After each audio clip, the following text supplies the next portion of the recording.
नमस्कार, स्वागत है आप सभी का डीडी न्यूज के इस खास बुलेटिन एक्सप्रेस 100 में, जहां हम आपके लिए लेकर आते हैं राजनीति, मनोरंजन, देश दुनिया, खेल और व्यापार जगत की सभी बड़ी खबरों को एक्सप्रेस यानी कि फटाफट अंदाज में। आपके साथ मैं हूं संध्या शर्मा। तो देखिए खबरें तेज रफ्तार से। केंद्रीय गृह मंत्री अमित शाह के उत्तराखंड दौरे का आज दूसरा दिन है। आज वो हरिद्वार में Patanjali emergency and critical care hospital का उद्घाटन करेंगे। अमित शाह बैरागी द्वीप पर परम वंदनीय माता भगवती देवी शर्मा जी की जन्म शताब्दी और अखंड द्वीप शताब्दी वर्ष पर गायत्री परिवार द्वारा आयोजित शताब्दी वर्ष समारोह 2026 में शामिल होंगे। वहीं शांति कुंज स्थित गायत्री तीर्थ पर अखंड ज्योति के दर्शन भी करेंगे।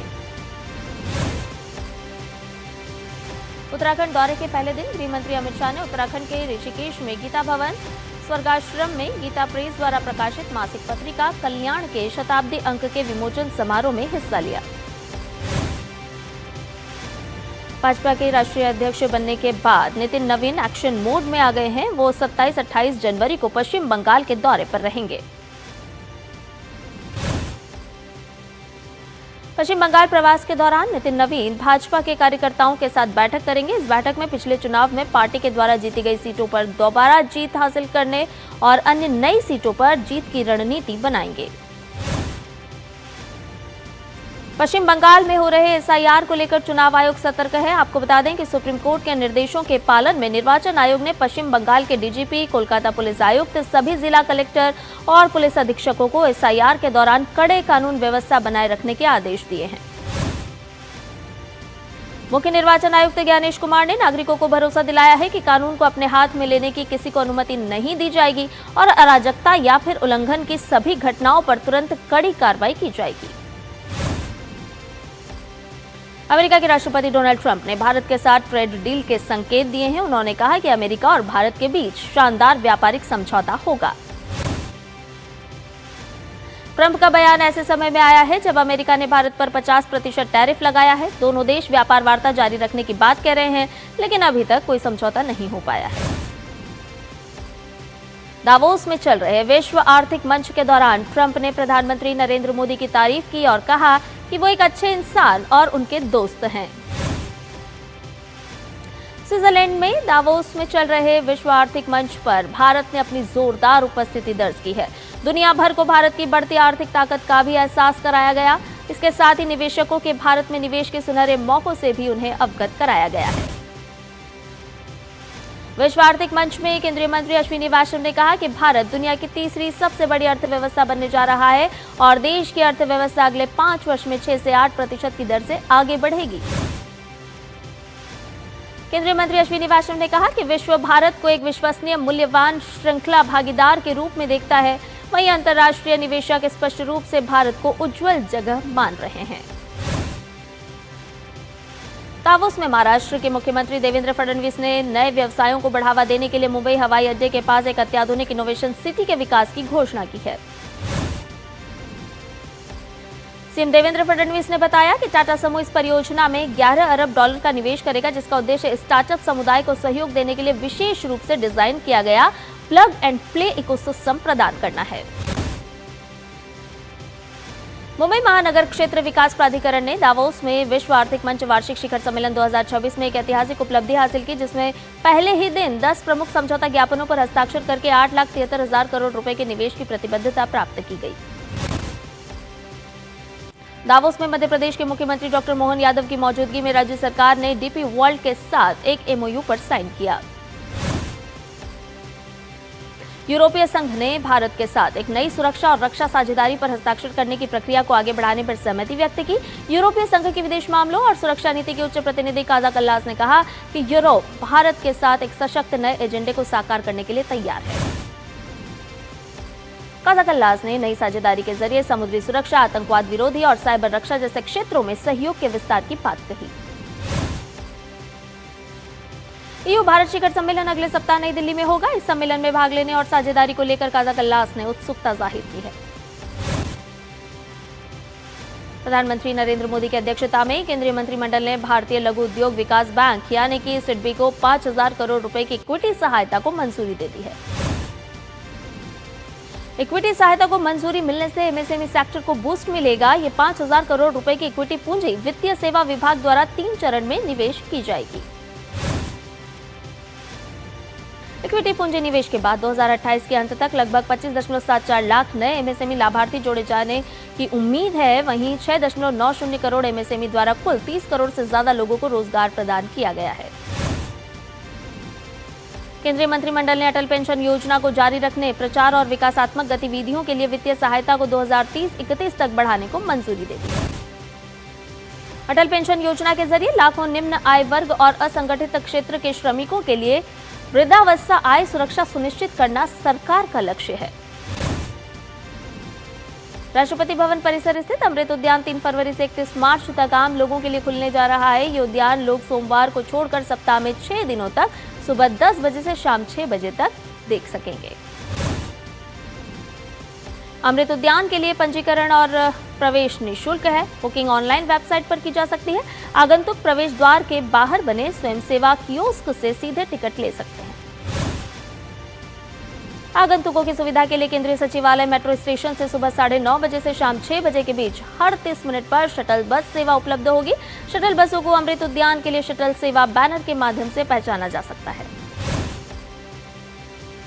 भारत में लोकतंत्र और चुनाव प्रबंधन पर अंतर्राष्ट्रीय सम्मेलन IICDEM 2026 का आज दूसरा दिन है। चुनाव आयोग द्वारा आयोजित इस सम्मेलन में दुनिया भर के 100 से ज्यादा प्रतिनिधि भाग ले रहे हैं। इस दौरान नवाचारों और चुनौतियों पर विचार विमर्श किया जाएगा। सेना प्रमुख जनरल उपेंद्र द्विवेदी आज नई दिल्ली में red lines redrawn, operation Sindoor and India's new normal नामक पुस्तक का विमोचन करेंगे। महान स्वतंत्रता सेनानी ठाकुर रोशन सिंह की आज जयंती है। उन्होंने वंदे मातरम के उद्घोष के साथ मातृभूमि की स्वतंत्रता के लिए अपने प्राणों की आहुति दे दी थी। केंद्रीय गृह मंत्री अमित शाह ने महान स्वतंत्रता सेनानी ठाकुर रोशन सिंह की जयंती पर उन्हें नमन करते हुए एक्स पर पोस्ट किया और लिखा कि अपने शौर्य और साहस से अंग्रेजी हुकूमत की नींव हिलाने वाले ठाकुर रोशन सिंह जी ने युवाओं को संगठित कर सशस्त्र क्रांति के लिए प्रेरित किया।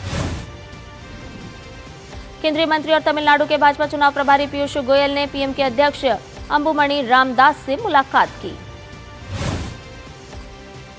अमृतसर पुलिस ने अवैध हथियार मॉड्यूल का भंडाफोड़ किया है। इस दौरान 2 आरोपियों को गिरफ्तार किया गया है और इसके साथ ही 6 आधुनिक पिस्तौल और गोला बारूद भी जब्त किया गया है। आंध्र प्रदेश में वाईएसआर अध्यक्ष वाईएस जगनमोहन रेड्डी ने एलुरु विधानसभा क्षेत्र के स्थानीय निकाय प्रतिनिधि और पार्टी कार्यकर्ताओं के साथ बैठक की। मेघालय के 54वें राज्य स्थापना दिवस का सांस्कृतिक कार्यक्रमों का आयोजन किया गया। इस मौके पर मेघालय के मुख्यमंत्री कॉनरेड के संगमा उपस्थित रहे और उन्होंने संबोधित भी किया। दिल्ली के मंगोलपुरी इलाके में बदमाशों ने एक युवक की चाकू मारकर हत्या कर दी। पुलिस ने बदमाशों की पहचान कर हिरासत में ले लिया है। मामले की जांच जारी है। केंद्रीय खेल मंत्री मनसुख मांडविया राजस्थान में देवली स्थित CISF RTC में 329 हेड कांस्टेबलों की पासिंग आउट परेड में शामिल होंगे। जम्मू कश्मीर के श्रीनगर में कुलगाम की महिलाएं आर्थिक स्वतंत्रता की दिशा में हस्तशिल्प और हथकरघा प्रशिक्षण केंद्रों पर ट्रेनिंग ले रही हैं। लखनऊ ने स्वच्छता के क्षेत्र में एक बड़ी उपलब्धि हासिल की है। स्वच्छ भारत मिशन शहरी के तहत Shivri solid waste management plant की शुरुआत के बाद नगर निगम कचरे का 100% वैज्ञानिक तरीके से निपटान कर रहा है। गणतंत्र दिवस को लेकर तैयारियां जोरों पर है और इसी क्रम में जम्मू कश्मीर के रामबन में CRPF के 84 बटालियन ने नेशनल हाईवे पर सुरक्षा अभियान तेज कर दिया है।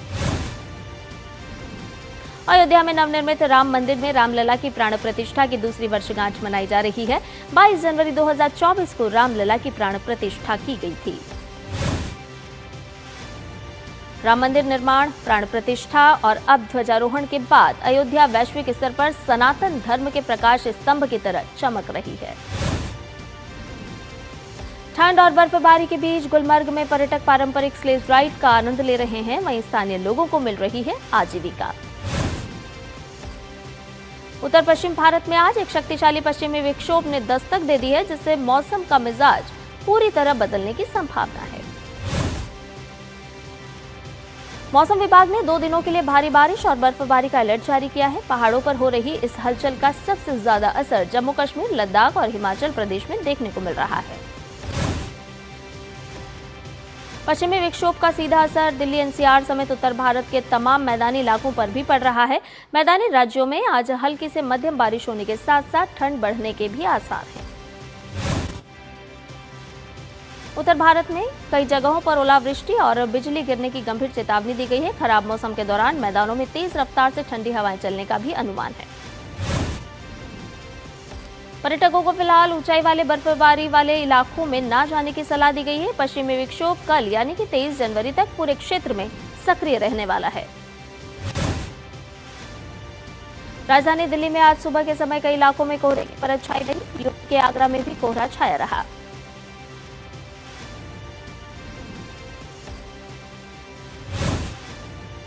बुलेटिन में फिलहाल एक छोटे से ब्रेक के लिए रुक रहे हैं, जल्द हाजिर होंगे।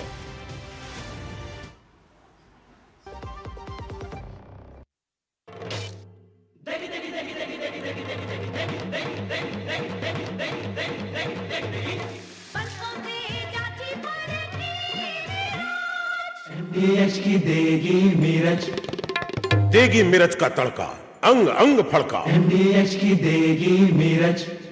पता है, I was a bright student. कुछ करना चाहती थी, कुछ बनना चाहती थी। आप अपना खुद का स्टार्ट कीजिए ना। खुद का बिजनेस, और उसमें पैसे तो बहुत लगेंगे ना। Zero investment. Zero investment? हाँ, आई एम डूइंग इट। मैं एक principal madam, she is my client. मैं LIC एजेंट हूँ। LIC एजेंट बनो। अब बड़ा सोचो, हमारी वेबसाइट पर जाएं या अपनी नजदीकी LIC शाखा से संपर्क करें। विभाग अनेक, कंप्लेंट बॉक्स 1। किसी भी सरकारी दफ्तर, विभाग या बैंक से जुड़ी शिकायत के लिए pgportal.gov.in पर जाएं, रजिस्टर करें, संबंधित विभाग चुनें, शिकायत दर्ज करें और ट्रैकिंग ID नोट करें। SMS या ईमेल पर एक्नॉलेजमेंट पाएं और शिकायत का जवाब सीधे मंत्रालय से प्राप्त करें। अब तक 1 करोड़ 12 लाख से अधिक भारतीयों ने भरोसा जताया। CP ग्राम्स, आपकी हर शिकायत का हल। अभी शिकायत दर्ज करें pgportal.gov.in।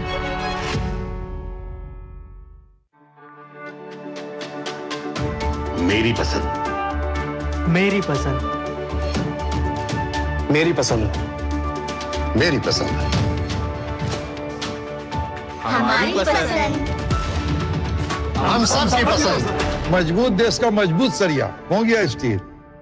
पढ़ता है, खेलता है, झूलता उछलता है, दौड़ता कभी कभी दौड़ कराता है, आगे आगे बढ़ता है इंडिया, अमूल दूध पीता है इंडिया। और ब्रेक के बाद एक्सप्रेस 100 में आपका एक बार फिर से स्वागत है। आइए बाकी की खबरों को जान लेते हैं फटाफट अंदाज में। नीति आयोग ने दिल्ली में एल्यूमिनियम, सीमेंट और MSME सेक्टर के लिए कार्बन उत्सर्जन कम करने के 3 रोड मैप लॉन्च किए। इसमें स्वच्छ ऊर्जा, ऊर्जा दक्षता, वैकल्पिक ईंधन और चक्रीय अर्थव्यवस्था प्रथाओं को शामिल किया गया है। कार्यक्रम में नीति आयोग के CEO VVR सुब्रमण्यम ने कहा कि रिपोर्ट्स भारत के जलवायु लक्ष्यों और 2047 तक विकसित भारत के विजन को साकार करने में मदद करेगी। वहीं सूक्ष्म लघु एवं मध्यम उद्यम मंत्रालय के सचिव SCL दास ने कहा कि ये पहला मौका है जब नीति आयोग ने अपनी रिपोर्ट में इस सेक्टर के लिए ऊर्जा दक्षता के लक्ष्यों के साथ साथ इन्हें हासिल करने के लिए कार्य योजना को भी प्रस्तुत किया है। मत्स्य पालन, पशुपालन और डेयरी मंत्रालय ने दिल्ली में कई देशों के राजदूतों और हाई कमिश्नरों के साथ राउंड टेबल कॉन्फ्रेंस आयोजित की। इसका उद्देश्य सी फूड के एक्सपोर्ट को बढ़ावा देना और द्विपक्षीय व्यापार को मजबूत करना था। कार्यक्रम की अध्यक्षता केंद्रीय मंत्री राजीव रंजन सिंह ने की, जिसमें राज्य मंत्री जॉर्ज कुरियन और प्रोफेसर SP सिंह बघेल भी शामिल हुए। सम्मेलन में सी फूड निर्यात से जुड़े मुद्दों पर चर्चा की गई। राजस्थान के 3 जिलों में अनाज ATM खुलने जा रहा है, जहां से खाद्य सुरक्षा के लाभार्थी अपने राशन कार्ड के जरिए राशन ले सकेंगे। ये अनाज ATM घनी बस्तियों में संचालित किए जाएंगे ताकि अधिक संख्या में लाभार्थी परिवार इस सुविधा का लाभ उठा सकें। नागर विमानन महानिदेशालय ने नई दिल्ली में एयरलाइन ट्रांसपोर्ट पायलट लाइसेंस के लिए इलेक्ट्रॉनिक कार्मिक लाइसेंस सेवा का शुभारंभ किया। यह डिजिटल लाइसेंस सुरक्षा और प्रामाणिकता सुनिश्चित करने के लिए अंतर्राष्ट्रीय मानकों के अनुरूप विकसित किया गया है।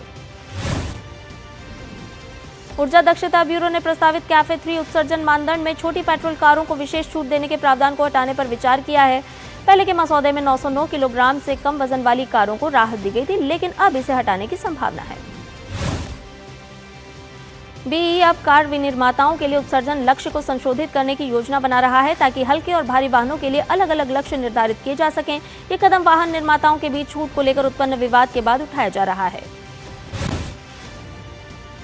सरकारी और उद्योग से जुड़े अधिकारियों ने के मुताबिक मानसून में अच्छी बारिश ने किसानों को बुआई बढ़ाने के लिए प्रोत्साहित किया है। देश का उर्वरक आयात चालू वित्त वर्ष में 2024-25 के मुकाबले 76% बढ़कर 18 अरब डॉलर के रिकॉर्ड स्तर पर पहुंच सकता है। भारत और म्यांमार के बीच 9वीं संयुक्त व्यापार समिति 21 जनवरी 2026 को म्यांमार में आयोजित हुई। दोनों देशों ने व्यापार संबंधों को बढ़ावा देने, निवेश को बढ़ाने और सीमा पार व्यापार को चुनौतियों का समाधान करने की प्रतिबद्धता जताई। समिति ने आर्थिक विकास और क्षेत्रीय स्थिरता को बढ़ावा देने के लिए विभिन्न क्षेत्रों में सहयोग बढ़ाने पर जोर दिया, जिसमें वस्त्र, परिवहन, स्वास्थ्य, कृषि और सूचना प्रौद्योगिकी शामिल है। जिया बुलियन एंड ज्वेलर्स एसोसिएशन के अनुसार सोने की कीमत बुधवार को 1,50,000 रुपए पार कर गई है। वहीं 1 किलो चांदी आज 3,20,075 रुपए किलो पर ओपन हुई थी। सार्वजनिक क्षेत्र के हिंदुस्तान पेट्रोलियम कॉर्पोरेशन लिमिटेड का एकल आधार पर शुद्ध लाभ दिसंबर तिमाही में 35% बढ़कर 4,072.49 करोड़ रुपए रहा। मुख्य रूप से रिफाइनिंग मार्जिन बढ़ने से कंपनी का लाभ बढ़ा है। 6GHz स्पेक्ट्रम बैंड को लेकर बड़ा फैसला लिया गया है। भारत सरकार ने इस बैंड के निचले हिस्से को बिना लाइसेंस के इस्तेमाल करने की मंजूरी दे दी है। इसका सबसे बड़ा फायदा आम भारतीयों को होगा, क्योंकि उन्हें अब वाईफाई 6E और वाईफाई 7 जैसे हाई स्पीड इंटरनेट तकनीकों का फायदा मिलेगा। आरबीआई के अनुसार भारतीय अर्थव्यवस्था की वर्तमान स्थिति भविष्य के लिए सकारात्मक संकेत देती है। वैश्विक जोखिम और नीतिगत अस्थिरताओं के बीच भारत के सबसे तेजी से बढ़ते प्रमुख अर्थव्यवस्था बने रहने की संभावना है। 2026 की शुरुआत में वैश्विक भू राजनीतिक तनाव बढ़े, लेकिन इसके बावजूद भारत की अर्थव्यवस्था मजबूत बनी हुई है। वित्त वर्ष 2025-26 के जीडीपी वृद्धि अनुमान ये दिखाते हैं कि भारत दुनिया की सबसे तेजी से बढ़ने वाली बड़ी अर्थव्यवस्था बनेगा। कैग ने स्थानीय निकायों के लेखा परीक्षण के लिए जिम्मेदार संस्थानों को मजबूत करने और उनकी पेशेवर क्षमता बढ़ाने की आवश्यकता पर जोर दिया, ताकि वो अधिक प्रभावी तरीके से काम कर सकें।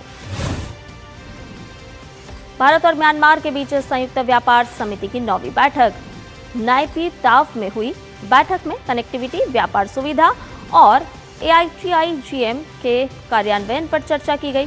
दोनों देशों ने 2030 तक इसे 5 अरब अमेरिकी डॉलर तक पहुंचाने का लक्ष्य तय किया है। ग्रीनलैंड को लेकर अमेरिकी राष्ट्रपति डोनाल्ड ट्रंप का रुख एक बार फिर अंतर्राष्ट्रीय चर्चाओं में है। नाटो के महासचिव मार्क रूटे ने बुधवार को बताया कि राष्ट्रपति डोनाल्ड ट्रंप के साथ हुई उनकी बातचीत में इस मुद्दे पर चर्चा नहीं हुई कि ग्रीनलैंड डेनमार्क के साथ ही रहेगा या नहीं। ट्रंप ने ग्रीनलैंड पर कब्जा करने के लिए दबाव के तौर पर टैरिफ लगाने की धमकियों से अचानक पीछे हटते हुए बल प्रयोग की संभावनाओं को भी खारिज कर दिया।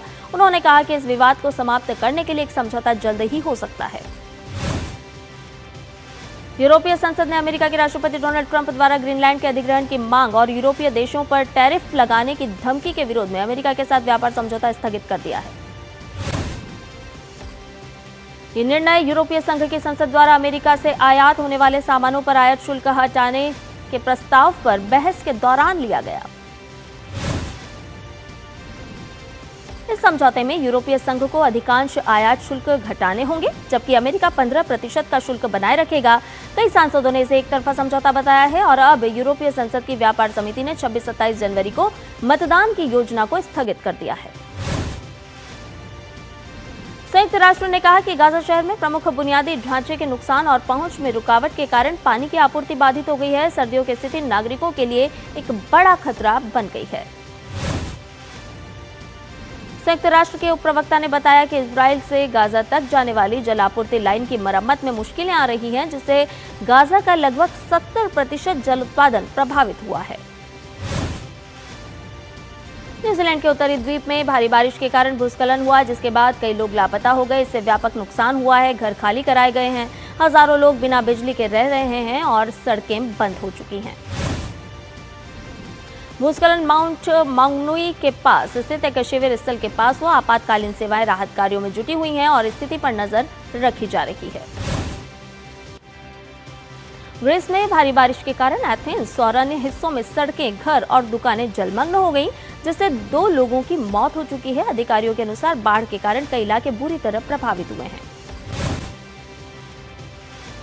रूस के कासूदार शहर के पास यूक्रेन ने बड़ा हमला कर दिया है। देर रात अदिगिया गांव पर यूक्रेन ने ड्रोन से एयर स्ट्राइक कर कई घरों को टारगेट किया। हमले से इमारत की लगभग सभी खिड़कियां टूट गई थी और कई बालकनियां पूरी तरह से नष्ट हो गई थी। ड्रोन हमले से कई घरों में आग लग गई। आग की चपेट में पार्किंग में खड़ी गाड़ियां भी आईं, जिससे 20 से ज्यादा गाड़ियां पूरी तरह जलकर खाक हो गईं। यूक्रेनी हमले में 13 से ज्यादा लोग घायल हुए हैं। पाकिस्तान के कराची में गुल प्लाजा शॉपिंग मॉल में लगी भीषण आग के बाद मलबे से और 25 शव बरामद किए गए हैं, जिससे मृतकों की संख्या करीब 50 पर पहुंच गई है। ब्रिटेन की राजधानी लंदन के पार्लियामेंट स्क्वायर में बांग्लादेश में अल्पसंख्यकों पर हो रहे हमलों के खिलाफ बुधवार को जोरदार प्रदर्शन किया गया। इस विरोध प्रदर्शन में बड़ी संख्या में ब्रिटिश हिंदू और बांग्लादेशी प्रवासी समूहों ने हिस्सा लिया।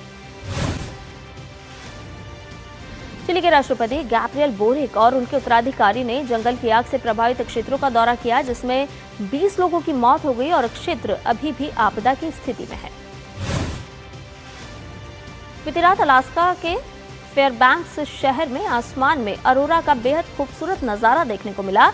रात के अंधेरे में आसमान हरी और गुलाबी रोशनी से सराबोर नजर आए। वैज्ञानिकों के अनुसार सूर्य अपने सबसे सक्रिय दौर से गुजर रहा होता है और इस दौरान सूर्य से निकलने वाली ऊर्जा और चुंबकीय तरंगे तेज हो जाती हैं।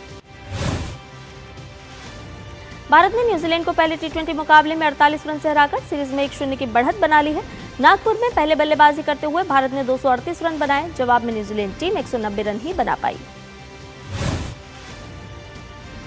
पहले टी20 में न्यूजीलैंड के खिलाफ अभिषेक शर्मा ने 35 गेंद में 84 और रिंकू सिंह ने 20 गेंद में 44 रन की धमाकेदार पारी खेली। कप्तान सूर्य कुमार यादव ने 32 और हार्दिक पांड्या ने 25 रन जोड़े। वरुण चक्रवर्ती और शिवम दुबे को 2-2 विकेट मिले। वहीं अर्शदीप सिंह, हार्दिक पांड्या और अक्षर पटेल को 1-1 विकेट मिला। न्यूजीलैंड के आक्रामक बल्लेबाज डेरिल मिचेल ने हाल ही में भारत के खिलाफ संपन्न हुई वनडे सीरीज में शानदार प्रदर्शन के दम पर भारतीय सुपरस्टार विराट कोहली को आईसीसी वनडे बल्लेबाजी रैंकिंग में शीर्ष स्थान से पछाड़कर नंबर 1 स्थान पर काबिज हो गए हैं। डेरिल मिचेल और कोहली के बाद अफगानिस्तान के इब्राहिम जदरान तीसरे स्थान पर पहुंच गए हैं, जिन्होंने भारत के रोहित शर्मा को चौथे स्थान पर पहुंचा दिया। ग्लेन फिलिप्स भी आईसीसी बल्लेबाजी रैंकिंग में 16 पायदान चढ़कर 20वें स्थान पर पहुंच गए हैं। डेरिल मिचेल ने दूसरी बार वनडे क्रिकेट में शीर्ष रैंकिंग हासिल की। इससे पहले वो पिछले साल नवंबर में सिर्फ 3 दिन के लिए शीर्ष पर रहे थे, जिसके बाद रोहित शर्मा ने उन्हें पछाड़ दिया था। भारत के पूर्व कप्तान और स्टार बल्लेबाज रोहित शर्मा को क्रिकेट में उनके अतुलनीय योगदान के लिए शनिवार को अजिंक्य डी.वाई. पाटिल विश्वविद्यालय के दीक्षांत समारोह में मानद डॉक्टरेट डिलीट की उपाधि से सम्मानित किया जाएगा। कोलकाता नाइट राइडर्स ने आईपीएल के 2026 के सत्र से पहले पूर्व विकेटकीपर बल्लेबाज दिशांत याग्निक को अपनी टीम का फील्डिंग कोच नियुक्त किया है। केकेआर ने कहा कि याग्निक के व्यापक अनुभव का टीम को लाभ मिलेगा। विकेटकीपर बल्लेबाज रहे दिशांत याग्निक ने घरेलू क्रिकेट में राजस्थान का प्रतिनिधित्व और 2011 से 2014 के बीच आईपीएल में 25 मैच भी खेले। इसके बाद वो फील्डिंग कोच के रूप में काम करते रहे हैं। लद्दाख की जमा देने वाली ठंड के बीच खेलो इंडिया विंटर गेम्स में आज एथलीट्स आइस हॉकी के ग्रुप मुकाबलों में हिस्सा लेंगे, जबकि शॉर्ट ट्रैक और लॉन्ग ट्रैक स्पीड स्केटिंग की शुरुआत एनजीएम स्टेडियम और कोपक झील में होगी। बुधवार को खेलो India winter games figure skating में हरियाणा ने 2 स्वर्ण पदक अपने नाम कर लिए, जबकि उत्तराखंड और केरल ने 1-1 स्वर्ण पदक जीता। हरियाणा फिलहाल पदक तालिका में शीर्ष पर है। Khelo India winter games ice hockey group B के पुरुष वर्ग में मेजबान लद्दाख और आईटीबीपी के बीच कड़ा मुकाबला हुआ। इस रोमांचक मैच में लद्दाख ने 3-1 से जीत हासिल की। भारत के स्टार शटलर पीवी सिंधु ने जापान की मनामी सुइजू को सीधे गेम में 22-20, 21-18 से हराकर दूसरे दौर में जगह बनाई। आज दूसरे राउंड में सिंधु का मुकाबला डेनमार्क की लाइन कियसफेल्ड या चीन की हान कियानशी के साथ होगा। इंडोनेशिया ओपन में किदाम्बी श्रीकांत ने पहले राउंड में जापान के कोकी को 21-15, 21-23, 24-22 से हराकर अगले दौर में प्रवेश कर लिया। आज दूसरे राउंड में श्रीकांत का सामना चो टिएन चेन से होगा। इंडोनेशिया ओपन में भारतीय शटलर अनमोल खरब और आकर्षी कश्यप ने क्वालिफाइंग राउंड में जीत हासिल कर महिला एकल मेन ड्रॉ में जगह बनाई। एक्सप्रेस न्यूज में फिलहाल के लिए इतना ही। मुझे दीजिए इजाजत। नमस्कार।